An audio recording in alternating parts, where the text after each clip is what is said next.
Hello. Ay, ang ingay. Okay. Hey. Hey.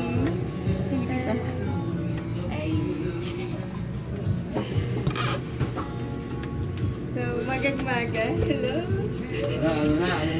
Ba't may intro ka, ma'am? Ha? Ba't may intro ka? Ayun? Ba't may intro ka, ma'am?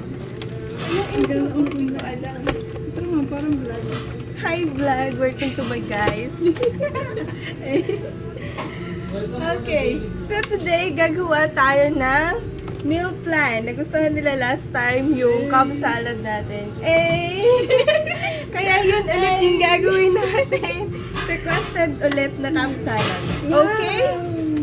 Yun. Ito si Eman from Live Fresh na Fresh. Hey! Pakita mo yan! Ang hi! Yun lang. Sa'yo pala pa yung ganun, ma'am. Okay, Cobb salad. Okay, Cobb salad.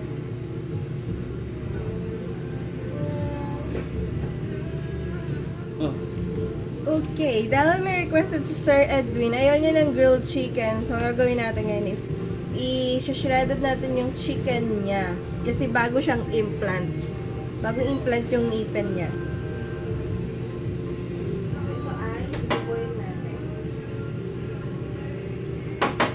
Boil.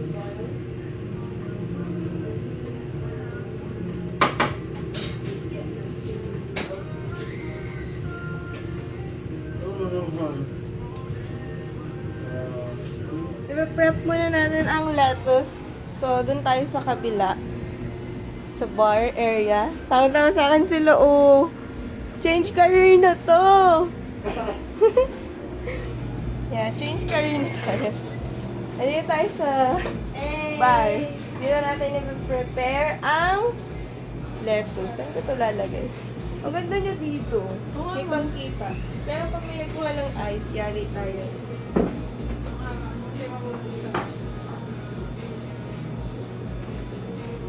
So we have some lettuce here, two kinds of lettuce.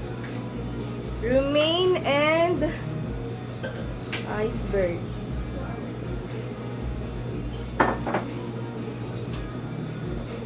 Now let's fill in our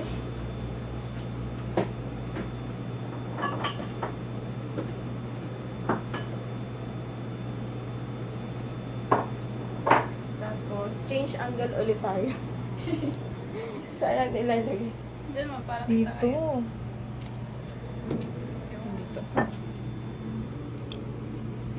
Ayan. Oo, makita dyan. Parang yung pagkakit.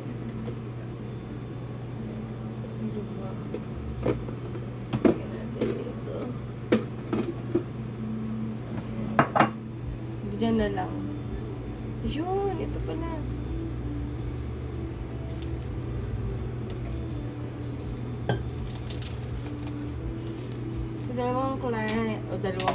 Dalawang klase ng lettuce para may other crunch yung ating Cobb salad. So, ay, hindi siya nakakaumay. Laging lettuce. Yun. Remove lang natin tong part nito. So, na-wash na siya. Tanggalin natin yung mga part na may mga itim-itim. Because it's not fresh. Yeah. Sir Edwin, gusto-gusto niya yung Cobb salad. Kaya lang sabi niya, huwag na lang lagyan ng grilled chicken. Kasi nga, bagong implant yung ngipin niya. So, gagawin natin sa kanya, mag-shred tayo ng chicken mamaya. Para ma-enjoy pa rin niya to. Diba? And of course, nung sinabi ko sa kanyang mayroong avocado to, medyo nag-excited siya. Kasi gusto nila ang avocado. By the way, manggagaling yung avocado nila sa farm nila. O, diba? Fresh from the farm. Hinihintay ko lang yun. Wala pa avocado. On the way pa lang siya. Lalakbay pa siya. Yes. Siguro next time, kailangan natin ng mic. Oo nga, ma'am. Para mas sinig yung... Para mas narinig ang kabaliwan natin. Yan mo, pagka medyo maganda ng ating career. Career sa YouTube. Change career na ito. Ilaban na natin. For sure naman, mas marami tayong hater. So, okay lang yan. Ganito talaga ang buhay. Alam niyo ba guys, this is my biggest fear in doing vlogging. Siguro dahil matanda na ako. Hindi, siguro wala na akong confidence to do that. Kasi nga, ewan ko, basta yun na yun. Pwede pa naman na. Pero pwede pa naman, di ba? Why not? Why not? And I'll do this as a fun lang. To cope up my stress sa work. Kasi sobrang stressful ng work ko. You know, as a personal? As a personal chef, professional chef, doing everything, lahat, creating recipes, and of course, itong meal plan na to, yon. So, medyo challenging siya everyday. Kasi everyday, iba-iba yung meal plan na gagawin ko. And iba-iba din yung, syempre, nutritional facts na kailangan mo. Nutritional facts and calorie count, you know naman. Change for the lifestyle na sila. Pwede na mag-vlog. Oh, pwede na daw mag-vlog. Pwede na. Yes. So, I'll just unwrap the prep salad. I'm sorry, prep lettuce ni Lorraine. By the way, si Lorraine pala, andyan siya at the back. Hey! Yun. So, originally, this Cobb salad has blue cheese. Kaya lang, sinubstitute ko siya into avocado. Although, some Cobb salad, meron talaga silang avocado. Pero, yun nga, ang substitute for the blue cheese is avocado. Okay? So, pwede na yun. And then, we have egg. And then, boiled egg, of course. Boiled egg. And, meron siyang corn for some carbs. Although may carbs din naman avocado. And very good source of carbs and healthy fats. Yan. What else? Medyo madami tayong gawa ko last time. Siguro bawasan natin. Bawasan natin konti. Kasi nga, sabi nila, on diet sila, but the portion is madami naman. Wala din daw. Kasi dumadami siya pagka minix ko na yung other ingredients. Yan. By the way, my hands is okay. O, baka mga tao dyan, paano na naman ha? Mayroon. Siyempre, malinis lagi yung kamay natin. Of course, ikaw kayang maggawa ng food. So, of course, lagi malinis yun. Of course, sa fingernails makikita. And, siyempre, yung mga hindi mo nakikita microorganism. But, of course, it will remove in rinsing with soapy water. Ganun lang yun. Huwag na kayo magpakaano dyan. Akala mo naman may nanonood sa akin. Ang maganda nga ng ganyan yung vlog eh. Ay, nakakaloka. Pero alam mo, tatagal to. Siguro, hayaan ko na lang muna. And then, mamaya, mag-prepare na ako ng mga ingredients nito. Puro ko daldal. Ganun nga ako pag-vlog. Ganun talaga dapat. Ikakat ko naman yan. Sukat tayong ingredients. I-post ko muna.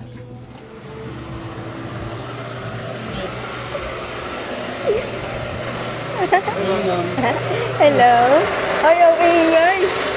Ayan, so, nga pala ang Cobb salad, meron siya talagang red onion. But dahil nga ayaw ni Ma'am ng red onion, we'll be doing a leeks. So, strips lang natin yung maninipis. And, syempre, ayaw din ni Ma'am ng tomato kasi it has high acidity and meron siyang acid reflux. So, iniiwas siya sa mga ganon. So, when we're doing meal plan, it's very important na alamin natin yung mga restrictions and of course, yung mga restrictions when it comes to their diet. So, of course, we have corn kernels, ayan, and pepino. So, stretch lang natin ito before that, we will wash it first.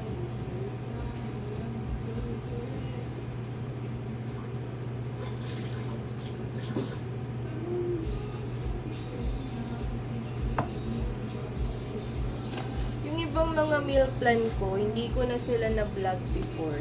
Actually, ito yung una siguro na gagawin ko. Hindi makita.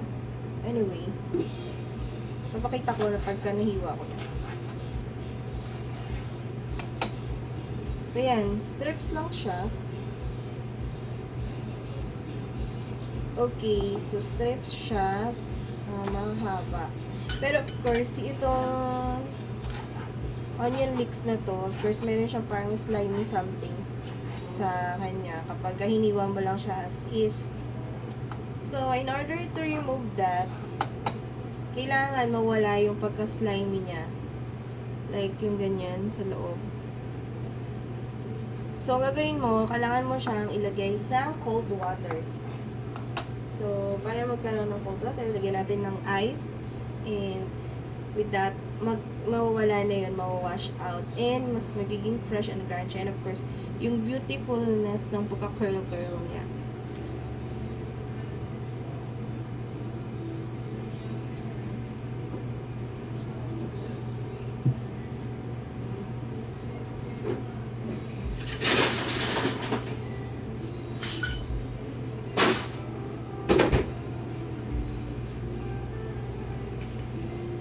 So, yan, mayroon siyang ice.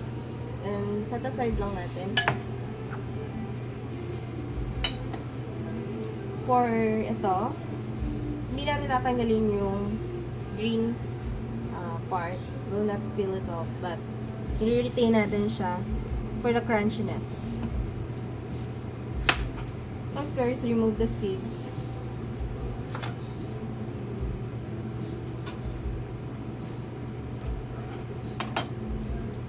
May top view din para kita nila. Kaya mo na. Okay na yun. So, this version is for Ma'am Tess. Kasi meron siyang balat. Pero yung gagawin natin dun isa sa isa kay Sir, wala na siyang balat kasi atas mas manipis dahil ngayon nga bagong implant siya ng ipin. Gagawin natin beneficial and convenient sa kanya yung salad. And may enjoy pa rin niya yung salad. So, remove natin ano ba yan? So, we'll remove the ito? Balat. Ayun. Alam mo naman, may nanonood sa akin. Okay lang kahit wala pa.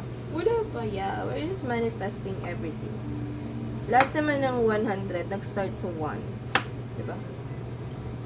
Okay lang yun. And, we're doing this for fun. So, ninipis lang yung kay Sir. And, wala siyang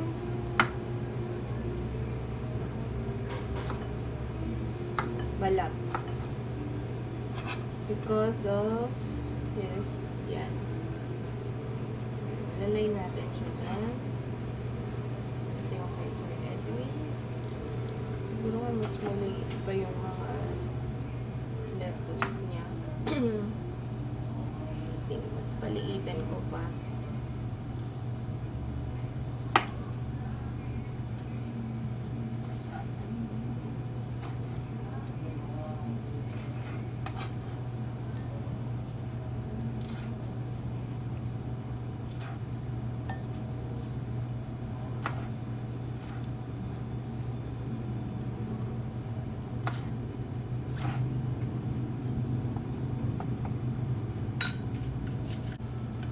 And we'll just dump it sa cloth. Para, of course, clean cloth.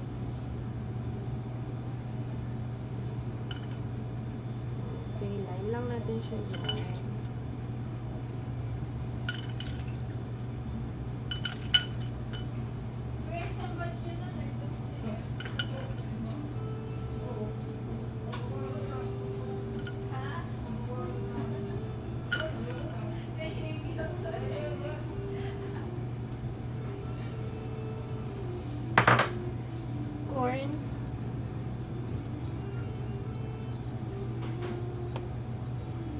Konti lang yung kay Sir.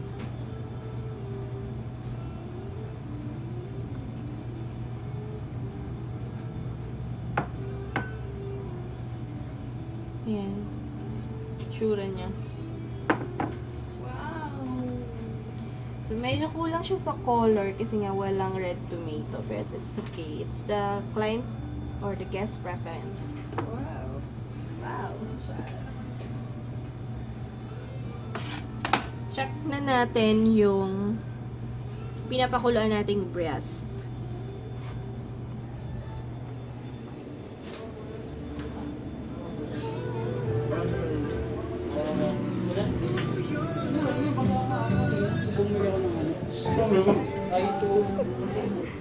Ayan, ayan, ayan, ayan.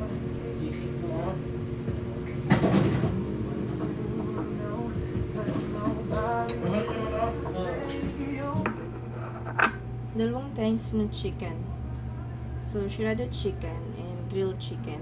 So, ang base niya is with paprika and salt and of course, konti-konti lang. And, pepper. So, yun.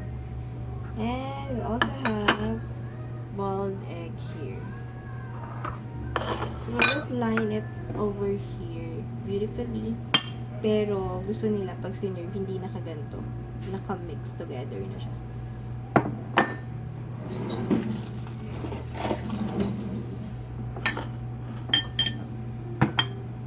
By the way, this is 100 grams of chicken breast, which I think they would love, surely love.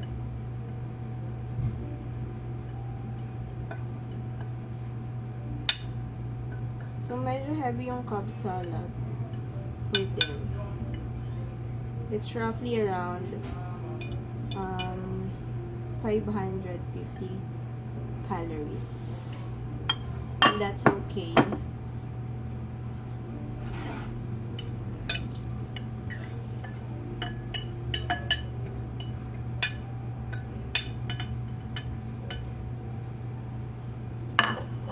And then rolled egg. Okay, rolled egg. Here.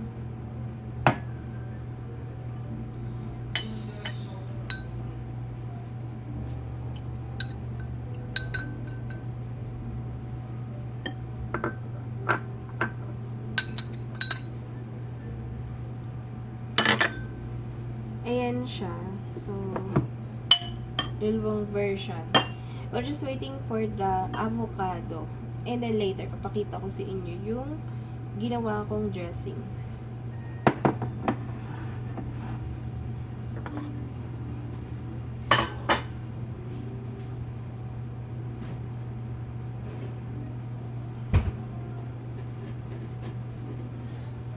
So, this is the dress. Okay. So, this is the dressing that I've made last time. I guess nung isang araw. It's a green goddess dressing. So, I actually call it green goddess dressing because it looks beautifully green. By the way, it's from fresh herbs. Tarragon, yeah, fresh tarragon, parsley, leeks, and of course, in yogurt siya. So, yun yun. Salt and pepper and everything combined together, mixed together. That's it. Now, let's taste it. If it's the same as nung nakaraang araw.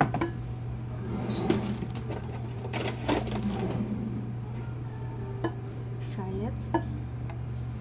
And it also has avocado na konti. Pretty the same. Not overpowering, but the creaminess and the goodness of fresh tarragon, parsley is in there. Super yummy. So it's more look like a guacamole, but it's not.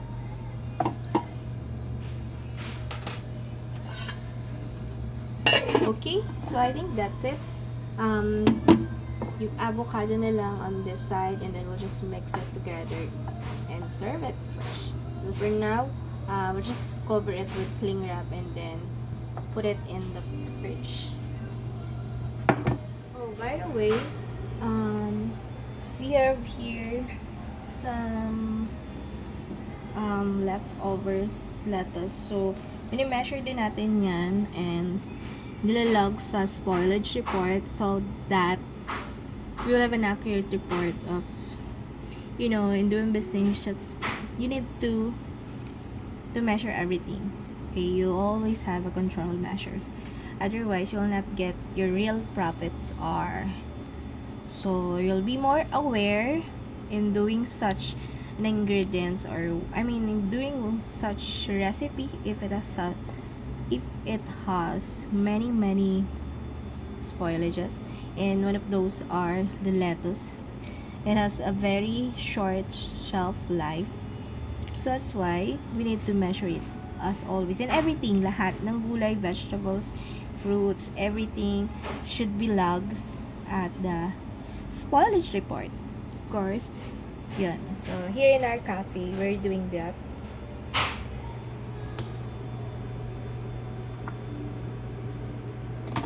And i-cling wrap na natin siya.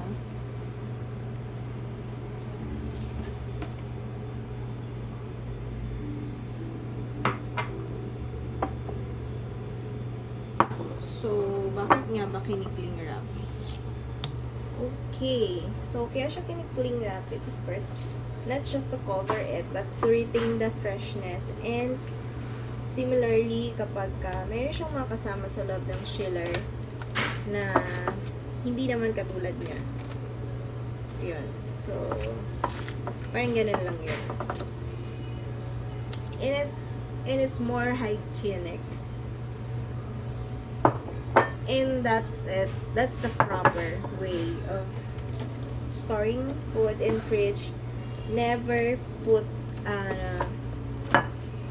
you know, na walang takip. Yan. Okay, so we already have 2 meal Cobb salad without blue cheese, without tomato, because it's the client's preference, and was just waiting for the avocado to arrive fresh straight from the farm. Okay, see you guys then. Bye.